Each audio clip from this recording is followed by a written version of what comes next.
میرے محترم دوستوں، بزرگوں اور بھائیوں، اللہ نے اس انسان کو اس کائنات میں بڑی عزت اور شرافت اور کرامت عطا فرما کر دنیا میں تھوڑے سے عرصے کے لیے بھیجا ہے، اور اس کو بہت بڑی ذمہ داری اللہ نے عطا فرمائی ہے۔ یہ زندگی اللہ نے امانت دی ہے، اور یہ دنیا انسان کا ٹھکانہ اور رہائش کی جگہ نہیں، بلکہ یہ تو گزرگاہ ہے۔ جسے عالم ارواح سے آیا ہے، آدم علیہ السلام کو جنت سے اتارا گیا اور اس دنیا میں بھیجا گیا تو بہت تھوڑے عرصے کے لیے بھیجا گیا اور عمل کے لیے بھیجا گیا۔ اللہ کا کتنا بڑا کرم ہے کہ عمل کی اور محنت کی زندگی بہت تھوڑی سی دی، اور اجر اور ثواب اور کامیابی اور نعمتوں کے لیے اللہ نے آخرت کی ہمیشہ ہمیشہ ہمیشہ کی کبھی ختم نہ ہونے والی زندگی بنائی ہے۔ تو یہ انسان تو اس دنیا میں مسافر ہے، جیسے سفر میں، ریل گاڑی میں، ہوائی جہاز میں اترتے ہیں لوگ ضرورت کے لیے اور پھر سوار ہو جاتے ہیں، اور اگر منزل پہ پہلے پہنچ جائیں تو بہت خوشی ہوتی ہے۔ تو اسی طرح یہ انسان، حضور صلی اللہ علیہ وسلم نے فرمایا، کن فی الدنیا کأنک غریب او عابر السبیل، دنیا میں ایسے رہو جیسے مسافر اور پردیسی پردیس میں کسی حاجت کے لیے جاتا ہے، وہاں رہتا ہے، بہت تھوڑی سی چیزوں پر گزارا کرتا ہے اور اس کے سامنے اپنا وطن ہے۔ یہ راہ گزرتا آدمی جب تھک جاتا ہے، سایہ دار درخت کو یا چٹان کو دیکھتا ہے، تھوڑی دیر کے لیے سانس لینے کے لیے اور اپنی حالت کو درست کرنے کے لیے رک جاتا ہے اور پھر چل پڑتا ہے۔ تو اسی طرح ہر انسان اس دنیا میں مسافر ہے۔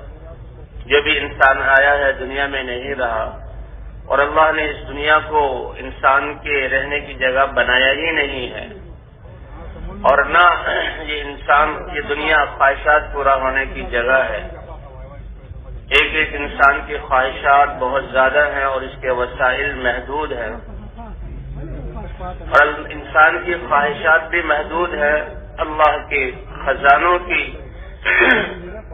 اور نعمتوں کی تعداد لامحدود ہے۔ تو اللہ کے خزانوں سے فائدہ اٹھانے کے لیے اور براہ راست اللہ کی قدرت سے دنیا اور آخرت میں فائدہ اٹھانے کے لیے اللہ نے انسانوں کو مبارک دین و رحمت فرمایا ہے۔ جیسے اللہ ساری کائنات کے نظام کو اپنے ایک علم سے اور اپنے ایک ترتیب سے چلا رہے ہیں، اور یہ کائنات اللہ کی وحدانیت کی نشانی ہے، اسی طرح اس انسان کو بھی اللہ نے بیکار نہیں پیدا کیا، جو سب سے افضل ہے۔ افحسبتم انما خلقناکم عبثا وانکم الینا لا ترجعون، کیا پھر تم نے گمان کر لیا کہ تمہیں ہم نے بیکار اور بے مقصد پیدا کیا ہے اور تم ہماری طرف لوٹائے نہیں جاؤ گے؟ نہیں نہیں، انسان کو تو بہت بڑے مقصد کے لیے پیدا کیا اور کامیاب کرنے کے لیے پیدا کیا، اور کامیابی کو اللہ نے انسان کے لیے بہت آسان کیا کہ انسان کیسے کامیاب ہو۔ اعمال کے ذریعے کامیاب ہونا یہ بہت آسان راستہ ہے، بہت مختصر راستہ ہے کہ انسان اپنی زندگی کے شعبے میں جس سے بھی تعلق رکھتا ہو، اللہ کے حکموں پر اور وقت کے نبی کے طریقوں پر انسان چل دے، اللہ اس کو کامیاب کر دیں گے۔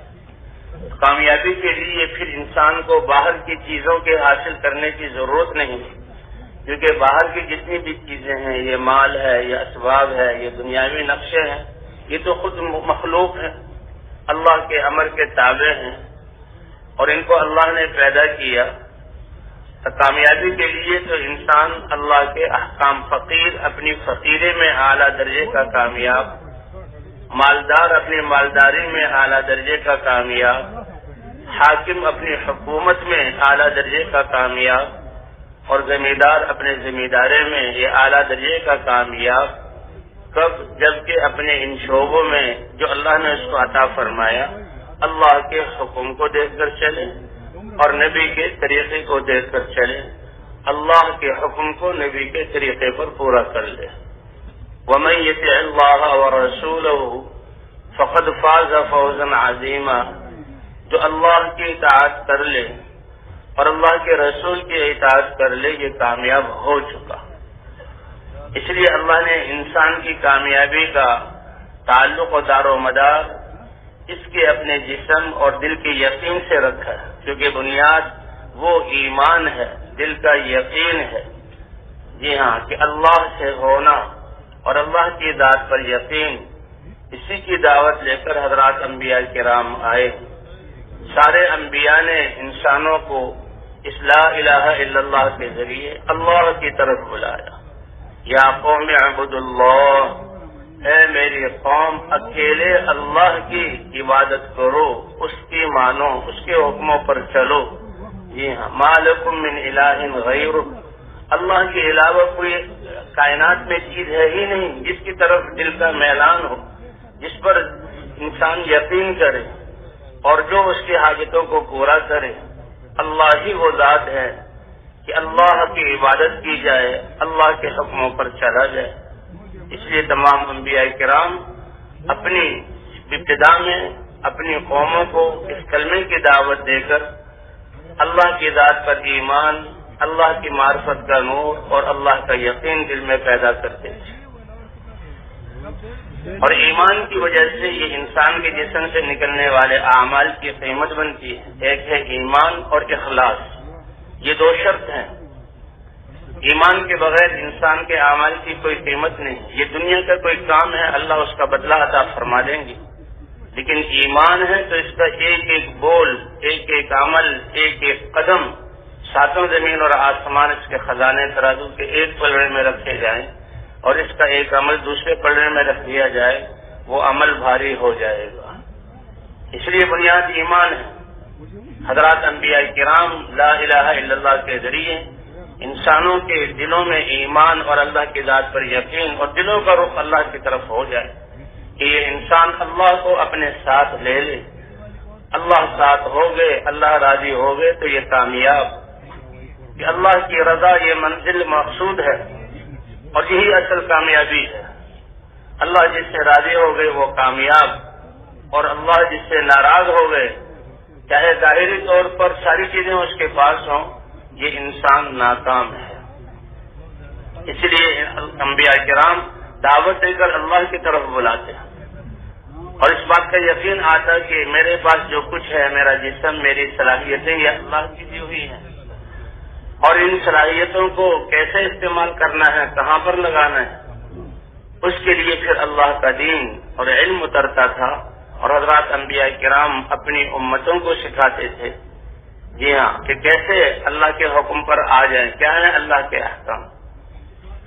اس لیے کہتے ہیں کہ لا الہ الا اللہ، یہ تو اللہ سے اقرار ہے، اور اسی کی مشق کے لیے اللہ نے ہمیں نماز عطا فرمائی ہے کہ نماز 10-15 منٹ کا انسان کا اپنے اعضاء کو اللہ کے احکام کے مطابق استعمال کرنا ہے۔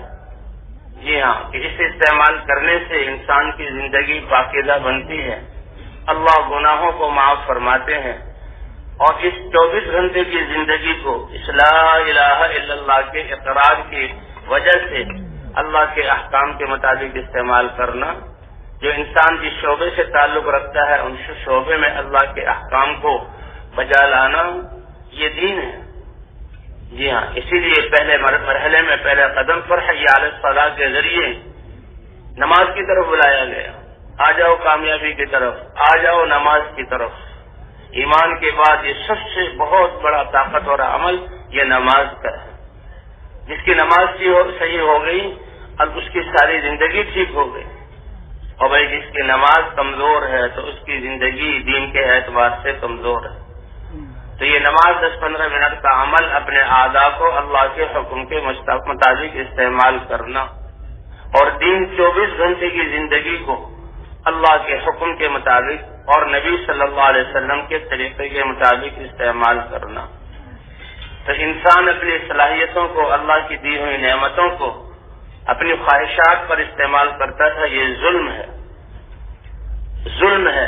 اس انبیاء کرام انسانوں کو ان کے دلوں کے رخوں کو اللہ کی طرف پھیرنے کے لیے دعوت دیتے تھے اور اللہ سے براہ راست فائدہ اٹھانے کے لیے اعمال احکام کی تعلیم دیتے تھے۔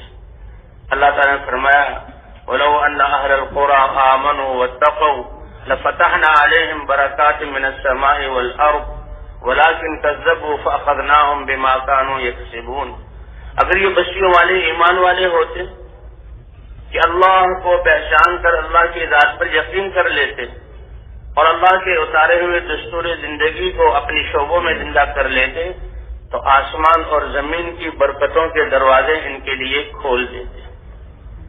اسی لیے تاریخ گواہ ہے والعصر ان الانسان لفی خسر، زمانے کو اللہ گواہ بنا رہے ہیں۔ جتنے بھی قومیں آئیں اور انبیاء کرام آئے تو جن لوگوں نے انبیاء کرام کی بات کو مان کر اللہ کی ذات پر ایمان جو لائے اور پھر اللہ کے اتارے ہوئے دین پر عمل کیا، یہ لوگ کامیاب ہیں۔ فما وتواصوا بالحق، ایک دوسرے کو حق کی وصیت بھی کی اور ایک دوسرے کو حق کی طرف بلانے میں جو تکالیف اور پریشانیاں اور جو گھاٹیاں آئیں اس پر ایک دوسرے خود بھی صبر کیا اور دوسروں کو بھی صبر کی تلقین کی، یہ ہیں کامیاب۔ اس کے علاوہ سب سارے انسان بہت بڑی ناکامی میں، تو کامیابی کے لیے سب سے پہلا مرحلہ اللہ کی ذات پر ایمان ہے، اور اللہ کی ذات پر ایمان لانے والے وہ تو سب سے زیادہ اللہ سے محبت کرنے والے ہوتے ہیں اور وہ اللہ کی اطاعت کرنے والے ہوتے ہیں، اور پھر اس کے بعد دوسرے انسانوں کی ہمدردی خیرخواہی میں ان کو حق کی طرف بلانے والے اور اس راستے میں جو پیش آنے والی ناگواریاں ہیں ایک دوسرے کو صبر کی وصیت کرنے والے، یہی کامیاب ہیں۔ حضرت محمد صلی اللہ علیہ وسلم کی ختم نبوت کی وجہ سے اللہ نے یہ ذمہ داری اس امت کو عطا فرمائی، ایک ایک کلمہ گو کو عطا فرمائی۔ یہ امت، اس کو بہترین امت قرآن پاک میں قرار دیا گیا۔ اس لیے حضور صلی اللہ علیہ وسلم نے فرمایا کہ انا حظکم من النبیین، کیونکہ نسبت تو نبیوں والی ہے، اللہ والی ہے۔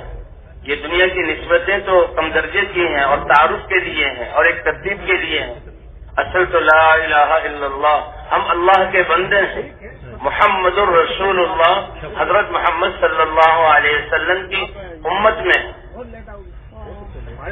اسی لیے نوح علیہ السلام ان کی امت، موسیٰ علیہ السلام موسیٰ کلیم اللہ، ابراہیم خلیل اللہ، عیسیٰ روح اللہ، نوح شفیع اللہ، تو ان کی نسبتیں ان انبیاء کی طرف میں فرمایا تمہارا نصیبہ کہ تمہاری نسبت حضرت محمد صلی اللہ علیہ وسلم کی طرف ہے۔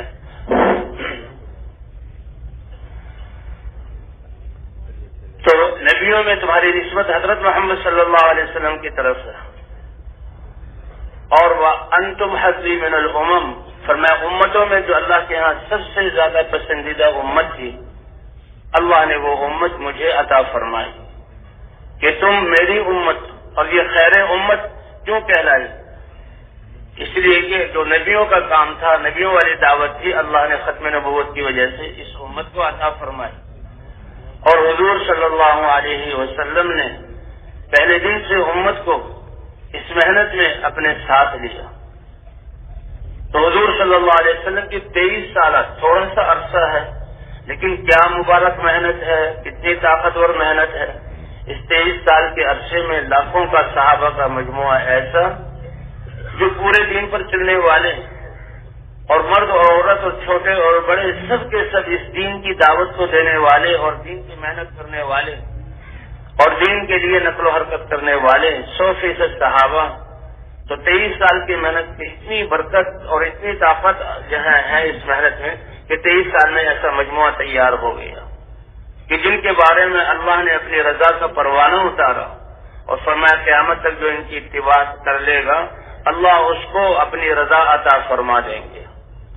تو حضور صلی اللہ علیہ وسلم نے جن چیزوں سے، جن محنتوں سے اور جن اعمال سے امت کو نکالا اور جس محنت اور اعمال پر امت کو چھوڑ کر گئے، صدیوں سے یہ امت ان اعمال کو چھوڑ چکی تھی اور صدیوں سے جو ہے ان چیزوں سے نکل کر جن سے روکا تھا اس کی طرف یہ امت پھر دوبارہ رجوع کر چکی تھی۔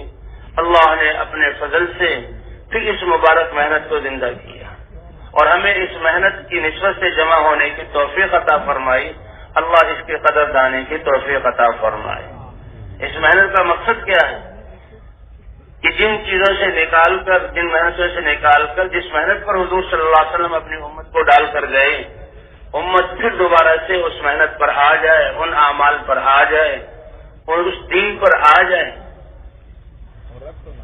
اس لیے ہمارا سب کا جمع ہونا اسی مقصد کے لیے ہے کہ بھئی یہ تبلیغ کا اس کا مقصد کیا ہے کہ حضور صلی اللہ علیہ وسلم کی امت دین پر چلنے اور دین کی محنت کرنے اور دین کے لیے قربانی کرنے میں جس سطح پر حضور ان کو چھوڑ کر گئے تھے، یہ امت پھر اس سطح پر آ جائے کہ خود اپنی ذات سے، اپنی ذات کی اصلاح کرتے ہوئے، اللہ کے دین کی پابندی کرتے ہوئے سارے انسانوں کو اس دین پر لانے کی کوشش کرنا.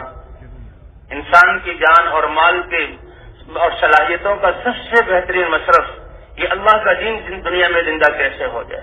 اللہ نے اس امت کو اس لیے چنا ہے، وجاہدوا فی اللہ حق جہادہ هو اجتباکم، اور دین کے لیے محنت کرو اور اپنا جان اور مال لگاؤ. ایمان والوں کو خطاب ہے، جیسے محنت کرنے کا حق ہے اللہ نے تمہیں اس کے لیے چنا ہے. اور ایسا مبارک دین مرحمت فرمایا جس میں کوئی تنگی نہیں، کوئی دشواری نہیں. کامیابی تمہارے جسم سے نکلنے والے اعمال میں رکھی ہے. فقیر جو بہت بالکل صفر درجے پر ہے فقر میں، اس کو اب کامیابی حاصل کرنے میں باہر کی چیزوں کا محتاج نہیں کیا. وہ بادشاہ جس کے پاس ساری دنیا کی حکومتیں ہیں، کامیابی حاصل کرنے میں اس حکومت کا اس کو محتاج نہیں کیا. وہ مالدار جس کے پاس مال کے ڈھیر ہیں، اس کو کامیابی حاصل کرنے میں اس مال کا محتاج نہیں کیا، بلکہ دل کے یقین کو درست کر لو اور جسم سے نکلنے والے اعمال کو درست کر لو. تو سب سے پہلا مصرف لتکون کلمۃ اللہ العلیٰ، اللہ کا کلمہ میری ذات سے لے کر پوری انسانیت تک اللہ کا کلمہ کیسے بلند ہو جائے. حضور صلی اللہ علیہ وسلم کی بعثت اسی مقصد کے لیے تھی اور آپ کے ختم نبوت کی وجہ سے یہ محنت اس امت کو ملی. حضرت عمر رضی اللہ تعالیٰ عنہ فرماتے ہیں، اللہ رحم کرے خالد بن ولید رضی اللہ تعالیٰ عنہ پر کہ ان کا تو اللہ کا کلمہ بلند ہو جائے اور کفر کا کلمہ پست ہو جائے اور روئے زمین سے کفر کا کلمہ مٹ جائے. ان کی یہی تو ان کا مقصد تھا اور اسی کے لیے ان کی محنت تھی کہ اللہ کا کلمہ کیسے بلند ہو جائے. حضرت عمر رضی اللہ تعالیٰ عنہ کو حضور صلی اللہ علیہ وسلم نے زکوٰۃ وصول کرنے کے لیے بھیجا.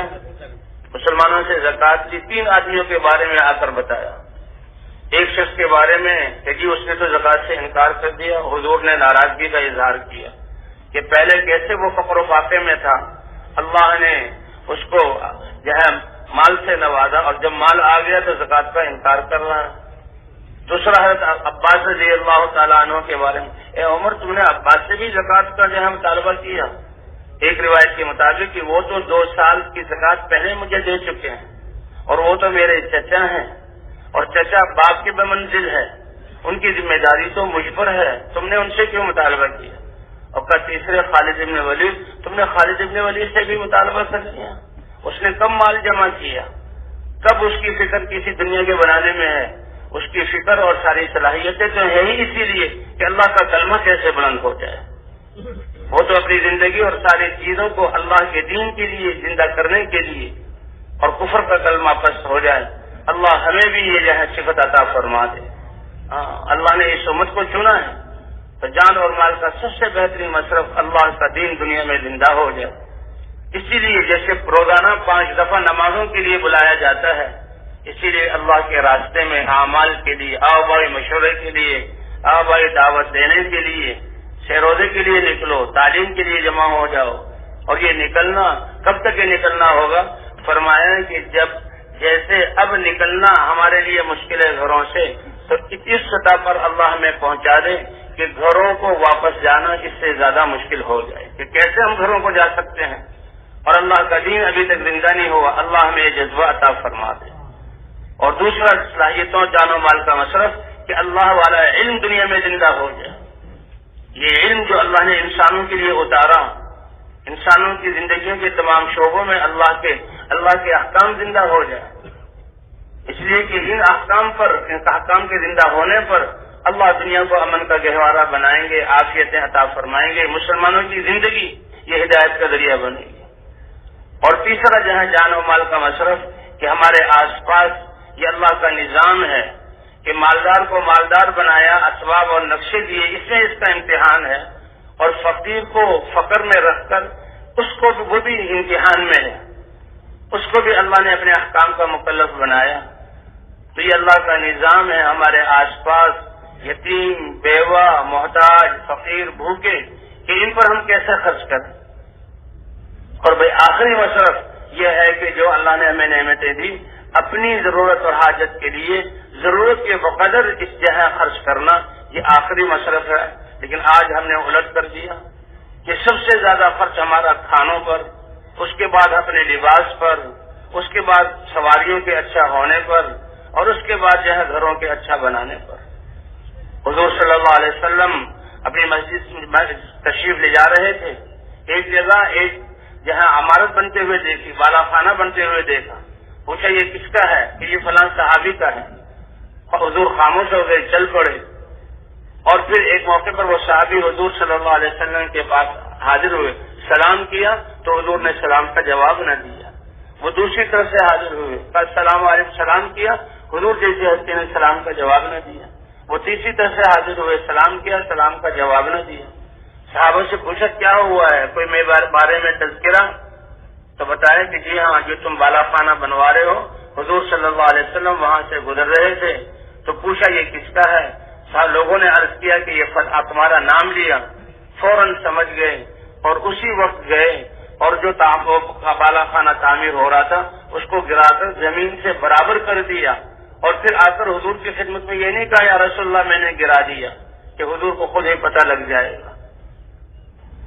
تو بھائی اللہ نے ہمیں ہماری جان اور مال کا مصرف اللہ کا دین زندہ ہو جائے، اس میدان میں آنے کا مقصد کہ ہماری فکر وہ فکر بن جائے جو حضور صلی اللہ علیہ وسلم کی تھی کہ اللہ کا دین دنیا میں کیسے زندہ ہو جائے، اور پوری امت دین پر چلنے کے ساتھ ساتھ دین کی محنت کرنے والی کیسے بن جائے۔ اس کے لیے اللہ کے راستے میں نکلنا۔ تو ہر مسلمان وسماکم المسلمین کہ جہاں یہ ہے کہ اللہ نے تمہیں اس محنت کے لیے چنا ہے اور تمہیں مبارک دین اور رحمت فرمایا، اس میں کوئی تنگی اور دشواری نہیں۔ جس دین میں تمہاری کامیابی ہے اس کا تعلق تمہارے جسم کے اعمال کے ساتھ ہے۔ اور ایک روایت کہ اللہ نے تمہارا نام مسلم رکھا، اللہ کی اطاعت کرنے والے۔ پہلی امتیں وہ بھی جہاں اللہ کے دین پر تھی، لیکن خاص نام ان کا مسلمان ایسا نہیں تھا، لیکن حضرت محمد صلی اللہ علیہ وسلم کی امت میں اور آپ اس کا اللہ نے یا ابراہیم علیہ السلام نے اس کا نام مسلم رکھا ہے کہ اللہ کی اطاعت کرنے والے، اپنی جان اور مال کو اللہ کے دین کے لیے لگانے والے۔ بھئی اللہ نے صدیوں بعد ہمیں یہ محنت عطا فرمائی ہے۔ جب بھی اللہ نے کسی قوم کے ساتھ احسان کا ارادہ کیا وہ نافرمان ہے اور ایسے اعمال کر رہے ہیں جس کی وجہ سے ان کی تباہی ہے اور آخرت بھی ان کی بگڑ گئی، اللہ نے احسان کا ارادہ فرمایا تو نبی کو دعوت کی محنت دے کر بھیجا۔ نبی نے دعوت دی، دعوت سے ہدایت اتری، لوگوں کے دلوں میں ایمان آیا، زندگیوں میں اعمال زندہ ہوئے، تو انہی کو اللہ نے زمین کا وارث بنایا اور ظلم کو ختم کیا، روئے زمین کو پاک کیا۔ اللہ فرماتے ہیں زمین کا وارث ہم نے ایمان والوں کو بنایا۔ پھر بعد میں آنے والے آتے وہ شہوات میں چلنا، شہوات کے پیچھے چلتے اور نمازوں کو ضائع کرتے، پھر اللہ نبی بھیج دیتے۔ لیکن حضرت محمد صلی اللہ علیہ وسلم کی تشریف آوری پر نبوت کا دروازہ بند ہو گیا۔ آپ سارے انسانوں کے رسول اور نبی ہیں، اور 23 سال کی مبارک محنت سے ایک جماعت صحابہ کی یہاں بنی جو اس دین کی محنت کرنے والی تھی۔ ختم نبوت کی وجہ سے اللہ نے یہ محنت اس امت کو عطا فرمائی، ایک ایک فرد کو عطا فرمائی، اور پوری تم بہترین امت ہو، تم سارے انسانوں کی نفع رسانی کے لیے نکالے گئے۔ اور بہترین ہونا کس وجہ سے؟ تأمرون بالمعروف وتنہون عن المنکر وتؤمنون باللہ، کہ ایمان تو بنیادی چیز ہے، ایمان تو پہلی امتوں اور ہماری بھی مشترکہ چیز ہے، اور یہاں تو امتیازی شان بیان کرنا ہے، اور وہ ہے نیکی کا حکم کرنا، برائی سے روکنا۔ یہ فریضہ اور یہ ذمہ داری یہ اس امت کی ہے جس کی وجہ سے خیر امت قرار دیا گیا۔ حضرت عمر رضی اللہ تعالیٰ عنہ فرماتے ہیں جس کو اس بات کی خوشی ہو کہ وہ یہ شرافت پالے اور قیامت میں خیر امت کے لقب سے فائدہ اٹھائے، تو جو اللہ نے شرط لگائی ہے نیکی کا حکم کرنا، برائی سے روکنا، یہ جو ہے اس کو ادا کرنا ضروری شرط ہے۔ حضور صلی اللہ علیہ وسلم نے فرمایا کہ جو لا الہ الا اللہ کو اخلاص کے ساتھ کہے گا وہ جنت میں داخل ہوگا۔ صحابہ کرام کو اللہ جزائے خیر عطا فرمائے، حضور ہی سے سوال کر کے اس کے مطلب کو واضح کر دیا، یا رسول اللہ اخلاص کیا ہے؟ فرمایا یہ کلمہ جو اللہ سے وعدہ کیا، اے اللہ تیرے حکموں پر چلوں گا، یہ ایک وعدہ ہے، اور اپنے آپ کو اللہ کے حوالے کرنا ہے، تو اس کلمے کے اقرار کی وجہ سے یہ کلمہ اس کو اللہ کی نافرمانیوں سے روک دے، یہ ہے اخلاص۔ اور حضور صلی اللہ علیہ وسلم نے فرمایا کہ کلمہ لا الہ الا اللہ اپنے کہنے والے کو نفع دیتا رہتا ہے، اور یہ کلمہ کہنے والوں سے اللہ کی ناراضگی، عذاب اور انتقام کو، سزا کو دور کرتا رہتا ہے، جب تک کہ یہ کلمہ کہنے والے اس کے حق کے ساتھ حق کا استخفاف نہ کریں اور اس کو ہلکا نہ سمجھے۔ صحابہ نے پوچھا یا رسول اللہ اس کلمے کا استخفاف کیا ہے، اس کو ہلکا سمجھنا کیا ہے؟ کلمے والے ہیں ہلکا سمجھ رہے ہیں۔ فرمایا اللہ کی نافرمانی ظاہر ہو جائے اور یہ کلمے والے جو ہیں اس نافرمانی کو ختم کرنے کی کوشش نہ کریں اور اس کو تبدیل کرنے کی کوشش نہ کریں۔ یہ پوری امت کی اللہ نے ذمہ داری عطا فرمائی اور آج یہ ہمیں کام عطا فرمایا ہے، تو اس لیے فرماتے ہیں کہ بھائی جو پچھلی زندگی ہے ہماری جو اس مقصد کے بغیر گزری اس پر تو ہمیں ندامت ہو، اللہ سے معافی مانگیں، اور جو بقیہ زندگی اللہ نے ابھی سب سے قیمتی سرمایہ زندگی کے ساتھ ہے، اس میں یہ نیت ہو کہ اللہ کے دین کو، کلمے کو بلند کرنا اور حضور کی محنت کو کرنا اور پوری انسانیت تک اس کلمے کو پہنچانا، یہ ہماری ذمہ داری ہے۔ تو اس کی نیت کرتے ہیں نا انشاءاللہ، یہ دن رات اسی کے مذاکرے ہو رہے ہیں کہ کیسے ہر امتی کو اس بات کا احساس، ساری پوری امت ایک ایک یہاں فرد کی ذمہ دار ہے اور ہر فرد پوری امت کا یہاں ذمہ دار ہے کہ ہمارا مقصد کہ اللہ کا کلمہ بلند ہو جائے۔ اب جب جیسے زندگی کا مقصد اور نیت ہوگا اسی کی بقدر اس انسان کی اور اس کی زندگی کی قیمت ہوگی۔ اللہ کی نظروں میں ہم اپنی قیمتوں کو بڑھائیں۔ یہ تجارت، یہ زراعت، یہ تو اسباب ہیں اور یہ جو ہماری زندگی کا مقصد نہیں ہے۔ زندگی کا مقصد تو حضور صلی اللہ علیہ وسلم والی محنت ہے، تو اس کے مطابق ہماری قیمت ہوگی، پھر اعمال کا اجر ہوگا، اللہ اسی کے مطابق تربیت فرمائیں گے اور پھر ان کی محنت کا اثر اللہ پورے عالم پر ڈالیں گے۔ حضور صلی اللہ علیہ وسلم نے بھی فرمایا ادبنی ربی فاحسن تأدیبی وعلمنی ربی فاحسن تعلیمی، کہ اللہ نے مجھے زندگی کے سلیقے اور آداب سکھلائے اور سب سے بہترین آداب اور سلیقے سکھلائے، جس سے کہ اللہ فرماتے ہیں آپ سب سے اونچے اخلاق والے ہیں، تو آداب اور سلیقے بھی اللہ نے سکھلائے، اور فرمایا اللہ نے مجھے علم عطا فرمایا اور میری تعلیم و تربیت کی اور بہت بہترین اللہ نے علم عطا فرمایا۔ جب انسان اپنے آپ کو اس محنت والا سمجھے گا تو تربیت کرنے والی ذات اللہ کی ہے، اللہ تربیت فرمائیں گے۔ حضرت عیسیٰ علیہ السلام کے سامنے اس امت کا تذکرہ کیا گیا، اے عیسیٰ تمہارے بعد ایک امت آئے گی، وہ ایسی بہترین امت ہوگی کہ وہ نعمتوں کے اور خوشیوں کے ملنے پر اللہ کا شکر ادا کریں گے اور ناگواریوں کے آنے پر وہ صبر کریں گے۔ ولا علم لهم ولا حلم، ان کے پاس اپنا کوئی علم بھی نہیں ہوگا، ان کے پاس اپنا کوئی حلم بھی نہیں ہوگا۔ عیسیٰ علیہ السلام نے عرض کیا اللہ کی بارگاہ میں، اے اللہ یہ کیسے؟ اتنی بڑی صفت، جیسے کہ ایمان والے کے بارے میں آتا ہے کہ ایمان کی بنیاد پر یا تو وہ نعمتوں کے ملنے پر شکر ادا کرتا ہے تب بھی یہ کمائی کر رہا ہے، اور ناگواریوں کے آنے پر یہ صبر کر رہا ہے تب بھی یہ کامیاب ہے۔ مسلمان تو کسی حال میں خالی ہے ہی نہیں کمائی سے، زندگی کے ساتھ لمحات بڑے گنے چنے بہت تھوڑے سے، اور آخرت کی ہمیشہ کی زندگی کی تیاری کے لیے، سرمایہ کے لیے اللہ نے بھیجا ہے، اس لیے کوئی سانس بھی اس کا بے وقت اور بے قیمت نہیں ہے، حتیٰ کہ اس کی راتیں بھی بے وقت نہیں ہیں۔ فرمایا اٹھتے ہی یہ نیت کر لے، اے اللہ جتنے تیرے احکام متوجہ ہوں گے میں نیت کرتا ہوں کہ میں ان احکام کو پورا کروں گا۔ اور اسی طرح انسان جو ہے اعمال کرتے ہوئے سو جائے، کتنے ایسے اعمال ہیں کہ ان قرآن کی 10 آیتیں پڑھ لینا، عشاء کی نماز کو جماعت کے ساتھ پڑھ لینا، فجر کی نماز کو جماعت کے ساتھ پڑھ لینا، یہ ایسا ہے جیسے ساری رات قیام کیا۔ اس لیے بھی ہمارا تو کوئی لمحہ جو ہے وہ جو ہے فالتو نہیں ہے اور ضائع ہونے والا نہیں ہے. اللہ اس کی توفیق عطا فرمائے. اسے کہتے ہیں جب مشورے میں بیٹھو تو مشورے میں بیٹھتے ہی انسان اپنے جسم کے اعتبار سے ایک عمل کر سکتا ہے، لیکن نیت یہ کرے کہ میں سارے اعمال کرنے کی نیت کرتا ہوں. اجتماعی اعمال میں سے جو عمل بھی مجھے مل گیا میں اس کو ضرور کروں گا، اور سارے اعمال کی نیت کرتا ہوں تو اللہ سارے اعمال کا ثواب عطا فرما دیں گے. اس لیے بھائی ہم زندگی کی ہے اللہ، یہ زندگی تو اب تیری مبارک اس محنت کے لیے. تو عیسیٰ علیہ السلام اے اللہ نہ ان کے پاس اپنا علم ہوگا نہ ان کے پاس اپنا حلم ہوگا، اور وہ صبر اور شکر والے ہوں گے. اللہ نے فرمایا وَأُعْطِيهِم مِّنْ عِلْمِي وَأُعْطِيهِم مِّنْ حِلْمِي، اپنے علم میں سے میں ان کو علم عطا کروں گا اور اپنے حلم میں سے میں ان کو حلم عطا کروں گا. بھئی اس لیے اب بقیہ زندگی ہماری اس محنت والی ہے. جو حضرات اپنے گھروں کو جا رہے ہیں وہ اسی محنت والا بن کر جائیں. اللہ کی نظروں میں، فرشتوں کی نظروں میں، کائنات کی نظروں میں ہم یہ کون ہیں؟ یہ حضرت محمد صلی اللہ علیہ وسلم کی محنت اور مقصد والے ہیں. اور یہ تو خود اپنے آپ کو اللہ کے احکام پر لاتے ہوئے سارے انسانوں کو اللہ کے سامنے جھکا دیں.